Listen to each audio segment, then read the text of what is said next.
Alright, what's up? Today we are going to be learning about some storm types, and this is sort of just like a cool thing that I sort of wanted to do um, for a while now.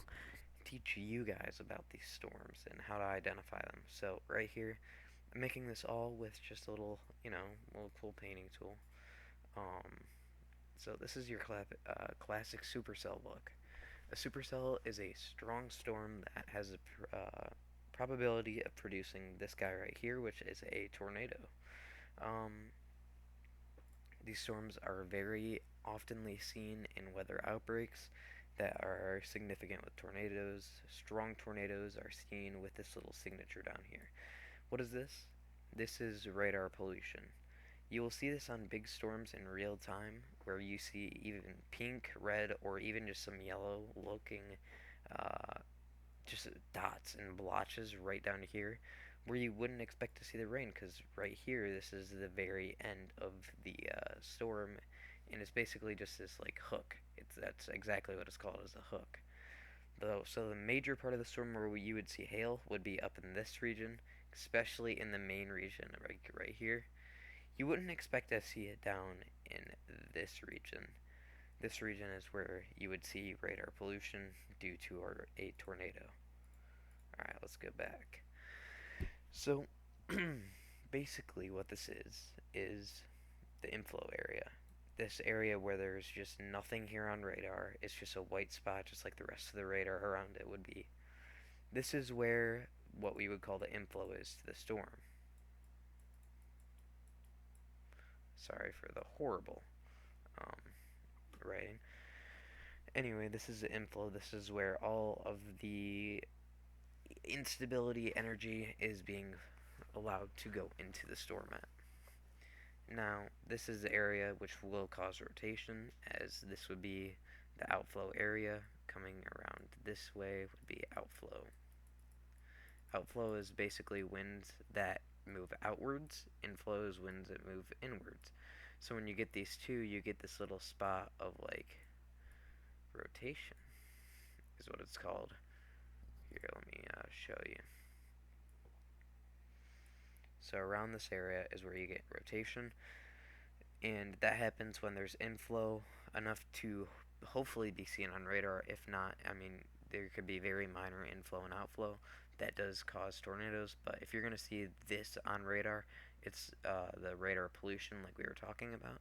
You will most likely see that with storms that have strong inflow and strong outflow, like a supercell would. Okay, let's go back. Not that far back. Awesome. All right. So, next thing to talk about. Let's see. We could talk about the hail on supercells. Supercell.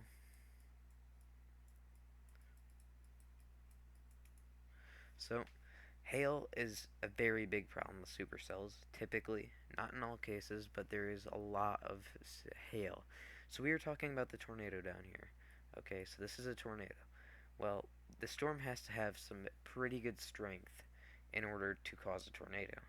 Well, there is a ton of strength up here where we could see big hail. These supercells typically tend to shoot thousands of feet in the air. Okay, so let's just make this little graph. So down here, this is the area we'll call ground zero. The storm will shoot upwards, sort of like this, before anviling out at a certain spot. Well, up in here, since the moisture literally reached the top layer, it will have time to freeze before it hits the ground, causing major hail bits to start falling to ground zero. Storms can go up to 40 to 50,000 feet, so we'll just say 40,000 in this case, where it anvils out. An anvil is basically where it hits the max height it can go. It can't go any more at that point. And at that point, the storm just flattens out on the top completely. And you can see these because anvil clouds can go for a ways out in the distance, so it honestly depends on the storm itself. But the reason we call it an anvil is because sometimes storms can be pretty big, and I mean, it takes the shape of what an anvil would. Anvils sort of look like something like this, and that's sort of what happens. So now that we talked about all of that cool stuff, we can talk about the next thing. Hail on the storm could definitely be significant. So if you see this little area of a hook down here on the supercell, just know if you're north of here, anywhere throughout this region, there is most likely going to be some sort of hail because these storms are very powerful and they have to have a lot of energy and power to create such a monster of a tornado. So hail could be possible up in that region. So that's basically it for supercells. Yeah. So we'll cover a little bit more on the tornado aspect of a supercell. So the inflow and the outflow create what's called a wall cloud, and this could feed in. There is what we call a wall cloud. Wall cloud is a basically, let's say over here, here is the ground cloud. Okay, it's typically a couple hundred feet to 1,000 feet in the air. Wall clouds are clouds that sort of do this, where they're a lot lower than where the typical cloud is. And wall clouds can typically be a sign of rotation, and a tornado could possibly drop. You'll also get funnels in this area. This is the next step to a tornado. Funnels are the start of a tornado where there's a lot of rotation and the tornado's starting to come down. Now, the next thing you will see, if it has enough strength to do so, you will see the tornado drop. Once a tornado drops, it's pretty straightforward. It's going to be a tornado.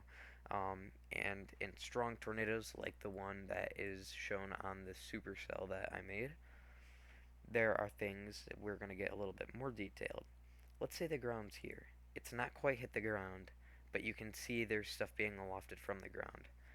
This is a sign of a strong tornado, and they could also be multiple vortex depending on one thing. You see little guys like this going and hitting the ground.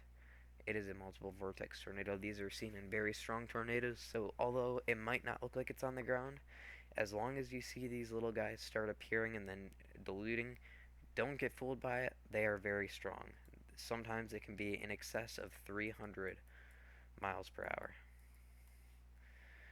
Now, that's in very rare cases. Sometimes it can be seen pretty weak to like 50 to 200 miles per hour typically, but these are what we call multiple vortices. Now, another sign a tornado is going to be very strong inside of this is if it has something called a horizontal vortice. Horizontal vortices are these long lines that'll sort of wrap around the tornado itself. These horizontal vortices are seen in very rare cases where the tornadoes are extremely strong and have violent winds. So these will definitely be seen in very strong tornadoes. So you could tend to see these anywhere from 150 to, I'd say, 300 mile per hour range. You could definitely see these. Not that there's necessarily a place where it's going to stop and you won't see it at, but it's seen very often in storms that are very strong and has been seen very rarely, honestly. Alright, now we can talk about tornado types. So, once it's on the ground, you'll want to be able to identify the tornado type. Now, there are several tornado types. There are funnels, which is the thing before it gets on the ground, multiple vortices, where it has several vortexes that are on the ground, sort of dancing around. Here are what we call sidewinders. So sidewinders are tornadoes that do this little like dancing motion where it's sort of wavy and then it hits the ground. We have tornadoes that are called wedges. These are tornadoes that are extremely wide. They are actually wider than they are tall. So that's how you can identify a wedge. If it is wider than it is tall, then you have a wedge. Here are what we call drill bits. These are tiny little, tiny, and I mean tiny, tiny little tornadoes where you see a lot of debris coming up behind it. So that, and it's very violent and it's very small. That is a sign of a tornado that could progress to be either multiple vortex or a wedge or strong, or at least it's strong. We have what are called cone tornadoes. Cone tornadoes are pretty straightforward. They're just sort of like pretty much equally. They don't really have any of that like side pattern like that per se.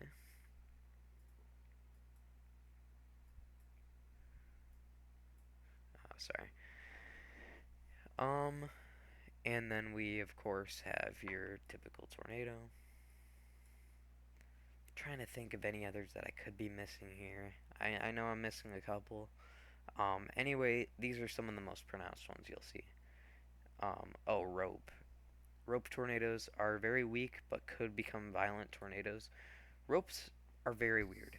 Ropes look something like this. Typically, very, very, very skinny tornadoes.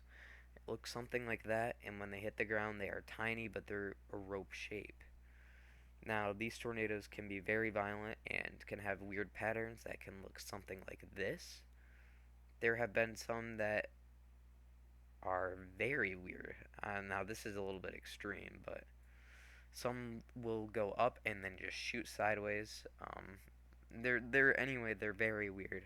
Ropes could have a lot of different form, but as long as it is tiny and looks like skinny as like what a rope would look like in the sky, you'll be fine. So once again, reviewing, you have your classic tornado, a funnel, wedge, multiple vortex tornado right here where there are multiple vortices coming down. Wedge tornado, wow. It's wider than it is tall.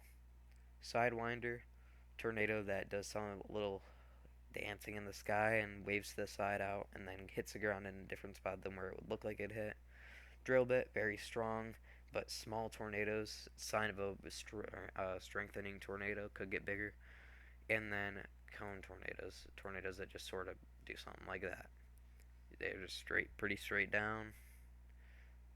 Yeah, I'm probably missing some, but there are all sorts of things over there that will show you stuff.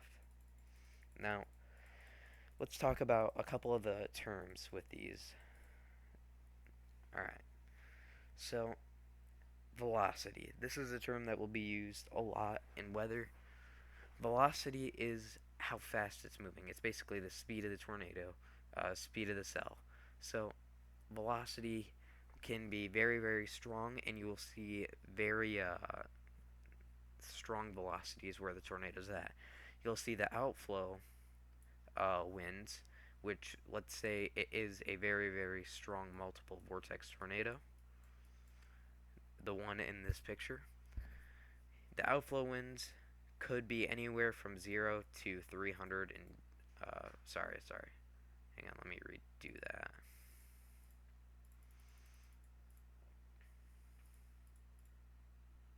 Alright, sorry about that. So outflow winds could be anywhere from 0, which, I mean, if it's 0, it's pretty obvious you don't have a tornado, to upwards of, I'd say, 160 miles per hour for outflow winds. The reason you can't say 300 is because you have to also factor in the inflow winds. Now, obviously, it could be outflow dominant driven, where in that case, if it's outflow dominant and there's more outflow winds than there are inflow, the outflow could be a little bit stronger. But let's say it's pretty equal in this instance, outflow and inflow are pretty equal. You'll typically see anywhere from 0 to, once again, 160 miles per hour winds.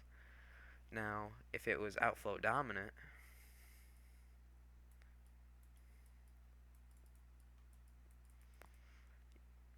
you could definitely see it being anywhere from 0 to upwards of 200. And then once again for this dominant, you could see it be very, very strong, upwards of 200 miles an hour in strong tornadoes. So that's just one thing you can definitely look at and see. Um, and also with velocity, you will occasionally see up here in these supercells, there could be very, very strong winds away from the tornado. Up on the leading edge of the supercell, or even on the inside, you could see winds anywhere from 0 to upwards of 100 miles per hour, depending on, I don't know, just the strength of it. But typically with supercells, you definitely can get some very, very strong winds. Alright, let's move on from supercells. We've been talking a lot about them. Let's actually go and clear our drawings. Now, next up, let's talk about downburst. Downbursts are very unique storms, but you definitely can see them pretty often. They're storms that look something like this. On radar, they don't look that impressive. It just looks like a blob of rain. We'll go. And then a stronger area of rain like this. These typically could form into cells or severe storms later on, possibly supercells, possibly in a linear storm system, which is just a line of storms that can come together and can form a longer wind-related storm. These are called downburst or, downburst. What am I talking about? And these storms can have very strong winds basically everywhere around it. They go in like every single direction. It's a downburst of wind and rain, and it literally comes down and just goes in every direction. So, let me do that. This doesn't, while it won't look impressive on radar, you might see storms that are big or extremely big around it. They can cause some extreme wind amounts and blinding rain in these. Downbursts are just quick little storms that will have excessive rainfall amounts in single areas. You'll see downbursts pretty frequently in places like Arizona, Colorado, just randomly there, and then before linear storm systems actually convect into something bigger, and they become a line.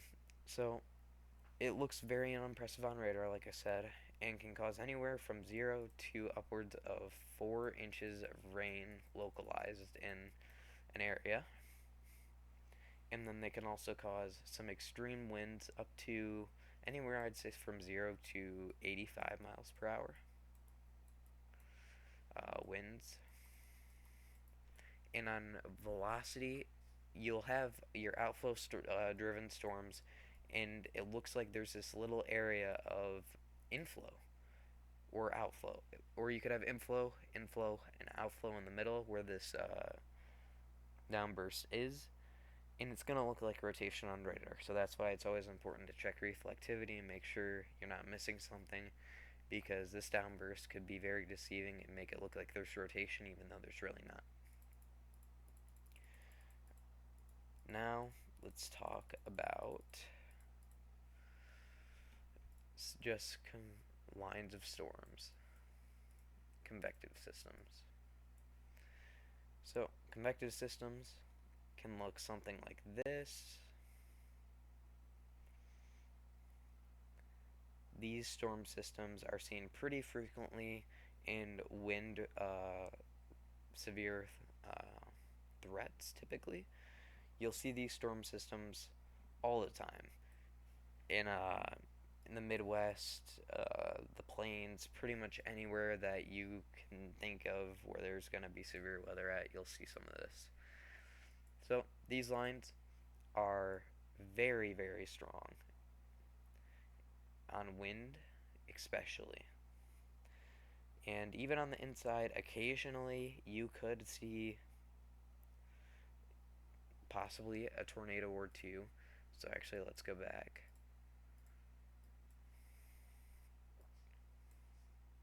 No, that's way too small, sorry.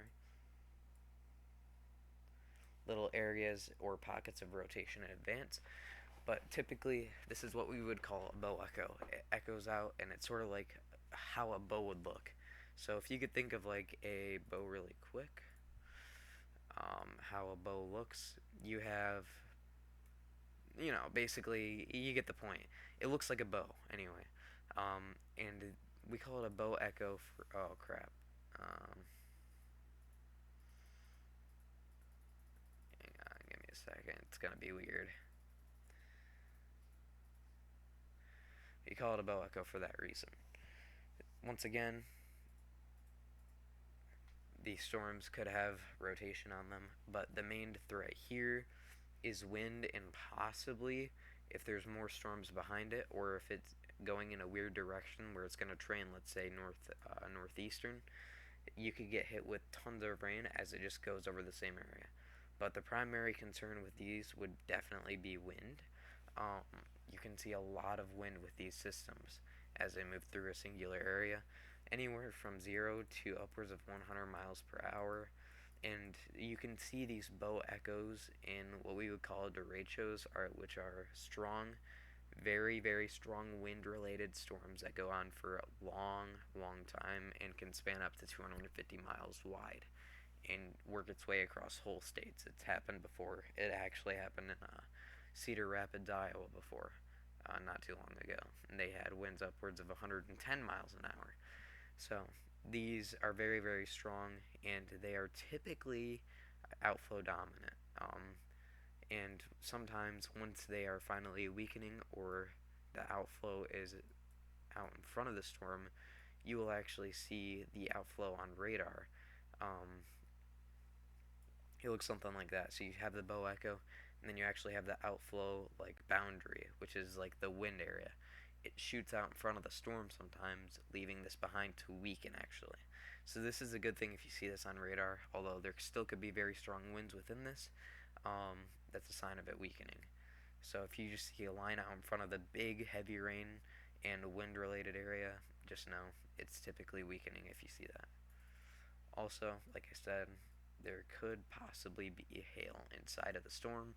It has happened before. That's what gives it some of the mean looks on clouds. If you look it up, shelf clouds, those are also related with it. You can see some of the blue behind it. That could possibly be hail on some of these storms. So definitely something that is a really cool storm system, but also very destructive at the same time to property and trees. Causes a lot of power outages per year. Probably one of the more, I'd say, dangerous storms.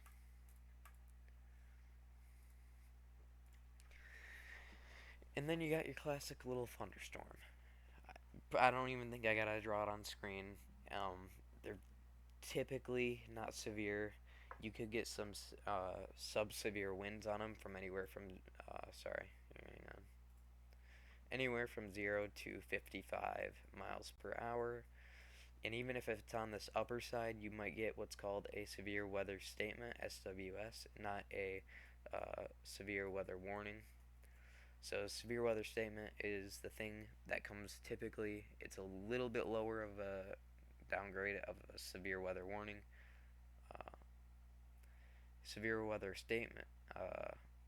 Forgot what it's called. Special weather statement. Sorry. Um, these are basically just lesser of a severe weather warning. So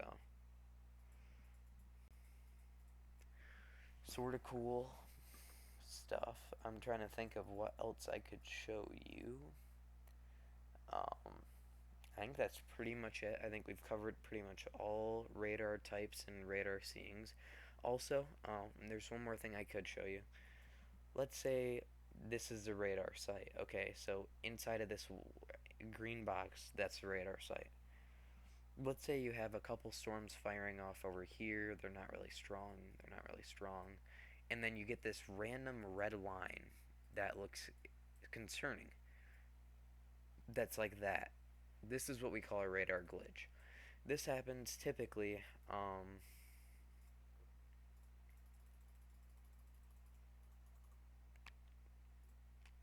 This happens typically when there's something blocking the station, like let's say what's it called? Let's say there's just some radar glitch caused by a water tower or a skyscraper or anything. This happens in a lot of bigger cities. Um, it's nothing to be concerned about, but if there is a storm over here, it makes it a lot harder to predict what the storm is actually doing if it's in the radar glitch area. But don't worry if you see a random red line. It's not actually going to do anything. It's not concerning. It's just the water tower is blocking the view of the radar and causing the radar to go basically absurd. So That's another cool thing that could help some people, because I get some people get freaked out over stuff like that. Besides that, I think we've covered everything. Um, we'll do some of the stuff, so basic stuff. So, hail. Hail can range anywhere from being 0 inches in diameter, which is what we see with almost every single storm, to all the way up to 6 inches in very, very rare cases. And, obviously be inside for that. Winds, not tornadic winds, could range from anywhere from 0 miles per hour up to 125, let's say, in strong, strong storms.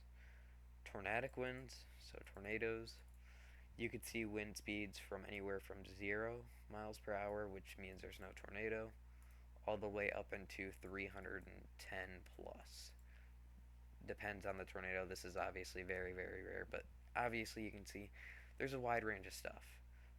Not everything's going to be 6 inches, 125 mile per hour winds, and 300 mile per hour winds and tornadoes. So just tune into your local forecaster or just watch me. Hee hee. Shout out. Um, for updates, I obviously will cover severe weather in advance and help out with some of that stuff. Get people informed before the stuff happens. That way you guys can be prepared. But besides that, I think we've covered everything for the day. So if you want, please subscribe if you're seeing this. Subscribing helps me so much. I spelled that wrong. But thank you guys very, very much. I hope this guys helped you understand radar a little bit more.